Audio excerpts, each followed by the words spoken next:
Okay, I've got the Lambo back apart again, and hopefully this is one of the last things I'll have to do to it before summertime. You can see I got the grill off there, just down there on the ground. And what I'm going to be doing now is installing my test pipes. And I talked about this in a previous video. I'm going to be taking out the catalytic converters, replacing them with the straight through pipes. That's obviously going to make the car a lot more louder and hopefully shoot some flames. So anyways, I just started the install, removed that grill.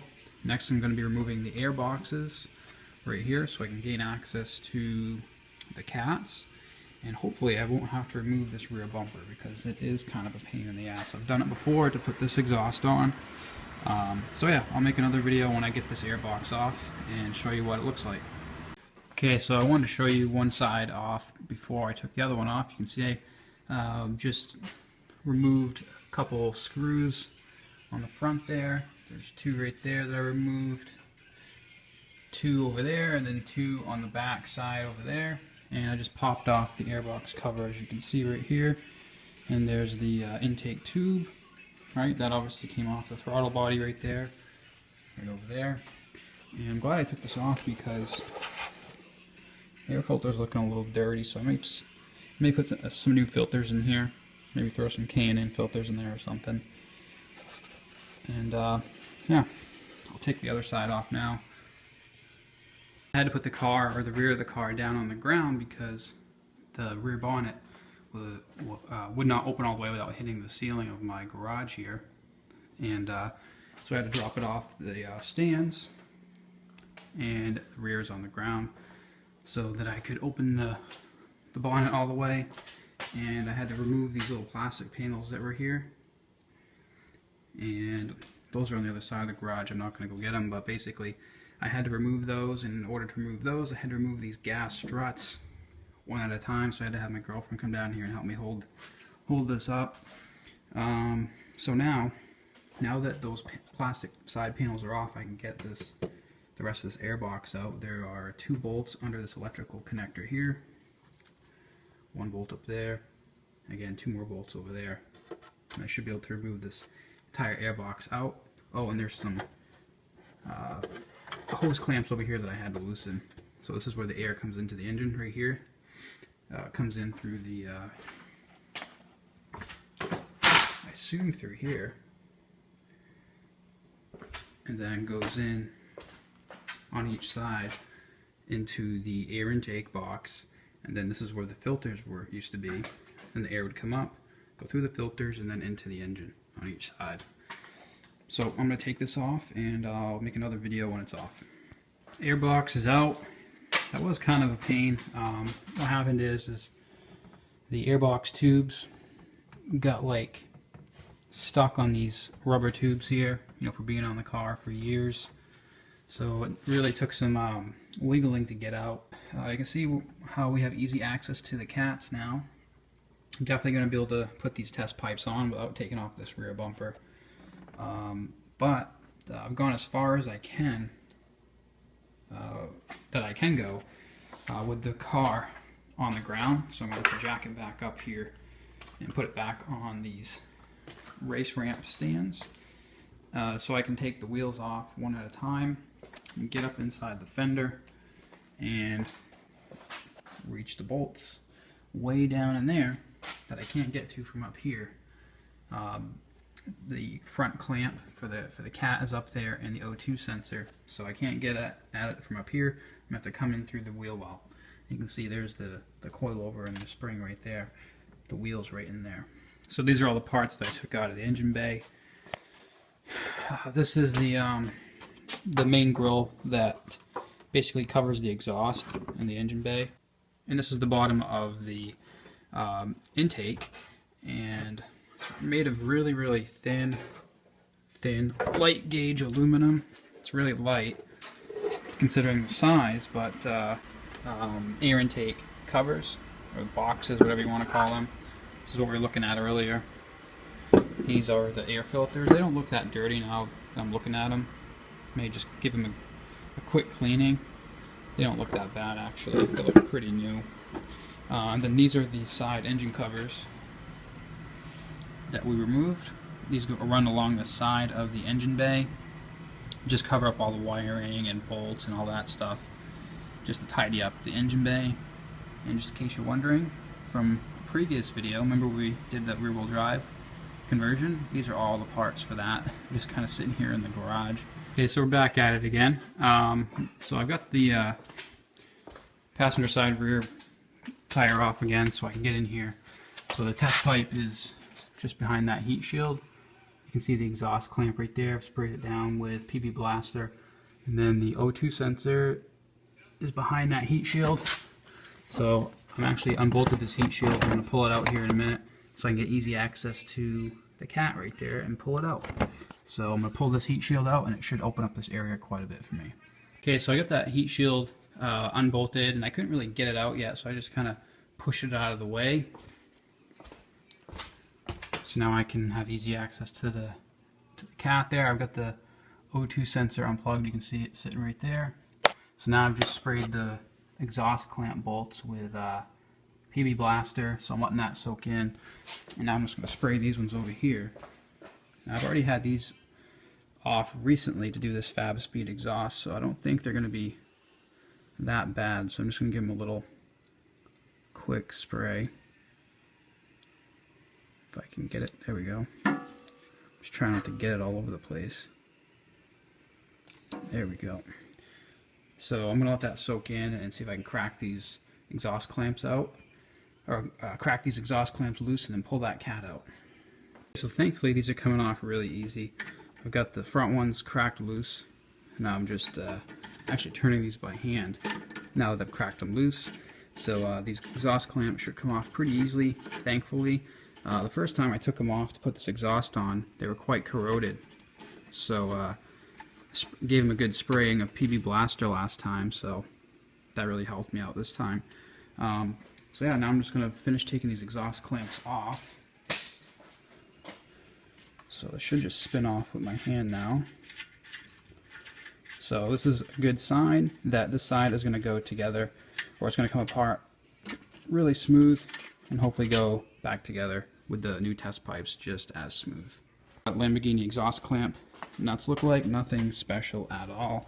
I actually bought new exhaust clamps, which I'll show you here in a minute, that I had to order from summitracing.com because Lamborghini exhaust clamps, I think there was like a month wait on one of them, and just one exhaust clamp was $100 from bullstuff.com, which is a Lamborghini parts supplier. And then I did some research and found out that I can buy the same exhaust clamps or an equivalent to them from summitracing.com for $7 a piece. So that's what I did. So I'm going to use those if these clamps break or don't go back together smoothly. What I'm doing is I'm actually trying to break these exhaust clamps apart. The nuts are off, but they're still kind of stuck together. So I'm going to put this long socket extension on the bolts right here, and I'm just hammering on the bolts. Just give them a slight little tap to break these exhaust clamps apart. It's kind of hard to do it and hold the camera at the same time, so just trying to I'm trying to kind of explain what I'm doing and then doing it and then coming back with video and showing you the result. So let's try that again. So that's what a stock Lamborghini Cap looks like. Pretty big, as you can see. This is just a heat shield that obviously keeps the heat away from the other parts in the engine bay. But let's see if we can look inside this thing. See how restrictive it is. See all that like honeycomb looking material? It runs pretty much through the thick part of that cat. And obviously that quiets down the car a lot and obviously reduces power a little bit. So that's the cat. That's the huge thing we're getting out. And again, you saw the test pipes. That's what's going to be replacing this huge thing. So those just are straight free flow piping, so there's going to be no restrictions here. It's going to be really loud and obviously shoot some flames. I cannot wait to hear how it sounds. And here's the exhaust clamps that I just took off. It seems to be in great shape, so I don't have to use the replacements that I bought, which is good. But you can see how they're just made of 3 pieces. You get the small, and you take it apart here. So yeah, this is the stock exhaust clamp. You can see in the middle is a little donut ring. This basically acts as the gasket between the exhaust joints, and then this clamp, 2 nuts, or a nut goes here, a nut goes over there, and you screw them on and it basically forces the clamp together. Obviously pretty self-explanatory. and clamps the exhaust together. Again, seems to be in really good shape, but straight from Lamborghini, this right here is $100. And if you ever find yourself doing this to one of these cars, you can get an equivalent part at summitracing.com. I'll go ahead and leave the part number in the description, where you can get a clamp for $7. So now I'm going to actually wrap these test pipes with this titanium exhaust wrap because these things get really hot in the engine bay, and I want to reduce some of the heat in the engine bay. So obviously I'm going to wrap them with this tape here, try to keep engine temps or engine bay temps down a little bit. And supposedly this stuff works real good. I've never used it before, but it's called Titanium Exhaust Wrap by DEI, which stands for Design Engineering Incorporated. I've got some stainless steel locking ties here that they kind of act as zip ties, and those basically are going to hold the wrap down on each end so it doesn't go anywhere. And I'm just watching a tutorial here on my computer by this company on how to wrap pipes. So I'm going to attempt to wrap this pipe right now. Can't do it while I'm holding the camera, so I will show you as I make progress. Okay, so I decided not to wrap the test pipes, and as you can see, I have it installed. I put the heat wrap on it, and just wasn't happy with it. You know, it was kind of it looked cheap, and it was kind of loose, and I don't know. I just didn't like it, so I took it off, and I'm installing them without heat tape. Hopefully, engine bay won't get too hot. I'll have to keep an eye on it. But as you can see, the test pipe is installed. It's that straight piece of pipe right there, in place of the cat that was once there. Yeah, it went in pretty simple. Just a couple things took a lot of time, such as getting these clamps on. I had to have my girlfriend come down and help me, you know, push this exhaust forward so I could put the clamps on, and I had to put O2 extenders on. As you can see down there, that 90-degree elbow right there. That was a little bit of a pain in the ass because it's really tight in there. Other than that, everything else went together pretty smoothly. Yeah, pretty simple, just a pipe with a couple clamps and some fittings on it. So this side is done. I'm going to put this tire back on and move on to the other side maybe tomorrow. I think I'm about done for the night. It's about 2 o'clock in the morning. I got to get some sleep. So, alright, so back at it again. And this is how I jack up the end of the car, by the way. I'm done with the passenger side test pipe, so we're moving on to the driver's side. So down here, jacking up the rear end, and I'm going to take that driver's side rear tire off so I can get at the driver's side cat again. But I just want to show you how I actually jack this thing up. Nothing really special, and it actually probably looks kind of redneck, but it works. Just a piece of wood on the concrete floor, then a 24,000-pound bottle jack, piece of wood, and just jack up on the rear support bar here. And then I just use a couple jack stands for safety. Once this gets up to the point where the tire's lifted off that wheel stand there, then I'll put this jack stand up with a piece of wood on top of it to support with the jack, and also I have a jack stand over there on the other lifting point just for added safety. I always use more jack stands than I need to, just to be safe. Don't want the car coming crashing down on me or crashing down on the floor. That would be a really expensive mistake. So now I'm just going to jack up the side of the car until I get the wheel off that stand, and we'll get going on this driver's side. I'm going to shut off this video though so I can focus.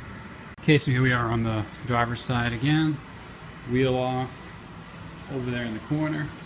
So I'll get this heat shield unbolted here, out of the way again. And you can see the O2 sensor right there. I'm going to crack that loose before I get that exhaust clamp cracked loose. There's another bolt down there somewhere. It's hard to see. This side's a little bit more tight, so hopefully it's not a pain in the ass. I'll update you when I get this cat out of this side. Okay, so what we're dealing with right now is I can't get the catalytic converter out of the engine bay. It's unbolted, but it doesn't come out here, doesn't fit. I can't get it out through here. Even moved the exhaust back a little bit, unbolted this oil container so I can move that out of the way a little bit. So what I've done now is I've taken the heat shield off, which is kind of just floating around down there, and I can't even get that out. So I think I'm just going to wrestle with it here for a couple more minutes and try to get the heat shield out first, just to make room for this huge fat cat to come out. So let you know when I get it out. Okay, so this is friggin' ridiculous. I can't get it out from the top of the engine bay, but it looks like I'm getting closer to getting it out through the side here. It's really, really tight. I don't know how the hell they expect you to take this thing off without taking the whole car apart. If I have to, I might have to unbolt this shock right here. But just want to show you, it's currently stuck in there. It looks like a big fat potato or something. But back at it again.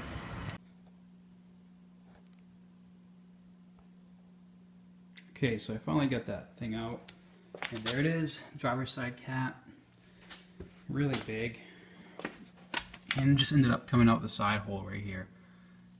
Not much room in there at all. So the trick was to basically flip it around so the fat end is facing towards the wheels, and then I had to kind of twist it out, and let me tell you, it was really, really tight.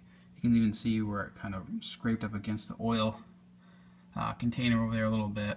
Not a huge deal, you don't really see that. But yeah, just wanted to show you how I got it out. I'm going to call it quits for tonight. I think it's like 3:30 a.m. So I'm done for tonight, and I'll probably continue on it later this week. Got a really busy week this week, so with work and everything, so I probably won't finish it till next weekend. So I believe we are on week 2 or 3 of the install. Again, just been doing this in my spare time in between work, like I usually do this kind of stuff, and I was really, really busy past couple of weeks, so I didn't make much progress.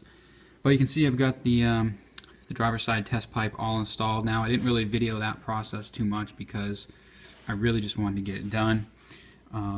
You can see that I actually have the O2 sensor spacer after the cat, or after the test pipe now. On this side, I put it before the cat. Complete stupid mistake on my part.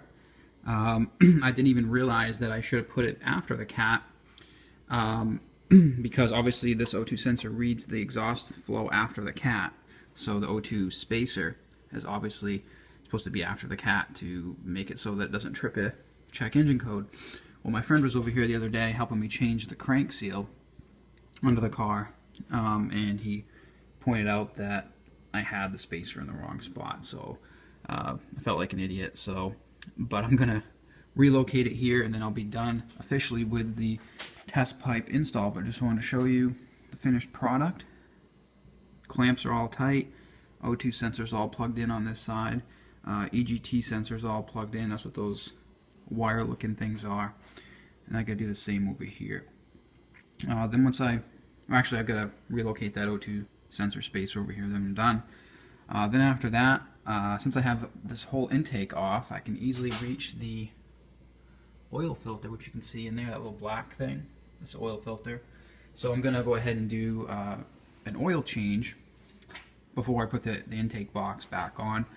Now, I've already drained the oil out of the car because yesterday we did the crank seal, so we had to drain all the oil out of the engine. There's no oil in the car right now at all.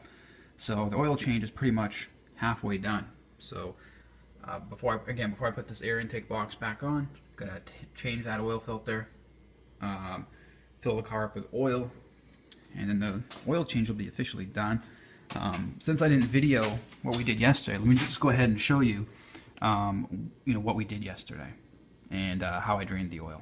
We are under the car, engine's right there, and you can see that little oil spot. That's where the car has been slowly dripping oil over the last 4 months or so, 5 months since it's been in my garage for the winter.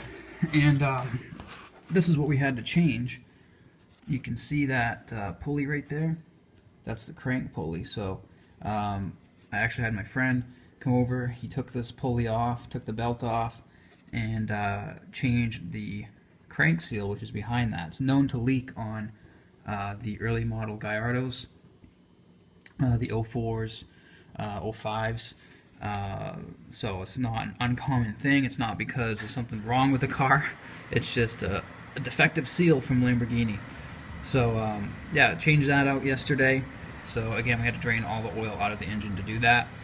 So now to drain the oil on these cars, there's a drain plug right there, which is an Allen bolt, and then there's one up there that is on the bottom of the oil canister up there somewhere. That oil tank I was talking about that you also have to drain.